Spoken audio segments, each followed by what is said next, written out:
right after I retired, and as a result of that I learned about other volunteer activities, so that kind of got me started in things. I really feel since he's retired now, he's had a sense to give back to a community that he says has given him so much, and I admire him, and it just makes me want to stretch out and be the volunteer like he is. He's the rock around which the Bartlesville Rotary Club revolves. And that's true. Nothing would get done in the Bartlesville Rotary Club without George Halkiades. Nothing would happen at Rotary without George Halkiades. And I quickly learned that George is really the glue that holds the whole club together. He's the kind of guy that not only serves as the secretary-treasurer, but he's kind of the collective memory for the entire club. I do think Rotary would fall apart if George was not there. He's the glue. He makes sure that everything is documented, so when we're out making decisions or the board's making decisions, George is the one who is documenting all of that. One of the major projects that I really got to know George through was this Memorial Bridge project.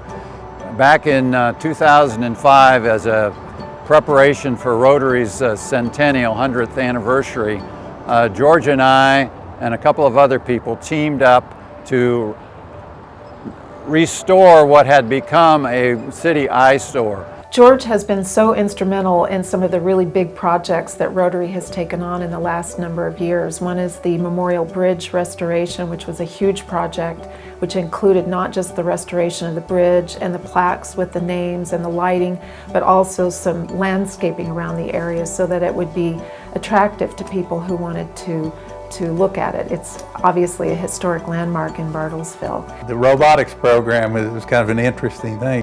One of the staff members came over and said, "George, you're an engineer. What do you think about helping out with the robotics program?"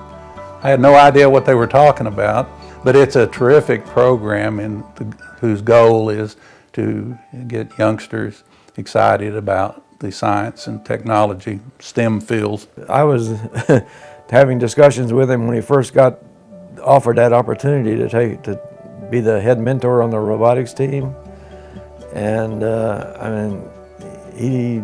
he just jumped in whole hog the way he always does. He helped recruit other mentors and got it organized. The youth of this community have benefited so much from this man that there's hardly another person that doesn't know George through these other outlets that he has.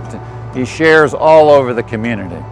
I think it is important to George that that he try to prepare the next generation for what's out there. George is all about youth with his work through the robotics program, with his work through Big Brothers, Big Sisters, with his work with Rotary and our youth initiatives. He is all about youth and future generations and education. So that's something that I think will be here forever, is George's imprint on our community and the future of our community. It's always been a desire of mine to help out the youngsters any way I can. I feel that they're our future, and I want our youngsters to get a good start in life as possible. George really embodies the four-way test at Rotary, which is it true, is it fair, will it build goodwill and better friendships, will it be beneficial to everyone concerned? And that's something that I can truly look at George with every interaction and say he embodies those qualities. Bartlesville's given him a lot. He wants to just give it back. That's the one thing you finally pick up after being around him long enough. This is not a person who's trying to get his name in the paper the most number of times or get the longest list of organizations he belongs to or anything. He just absolutely wants to help, make a difference. I think the best legacy George could leave for this town is to find 10 or 20 other Georges to help make this community even better. I want to say thank you, Dad, for all that you've done, and congratulations on this honor.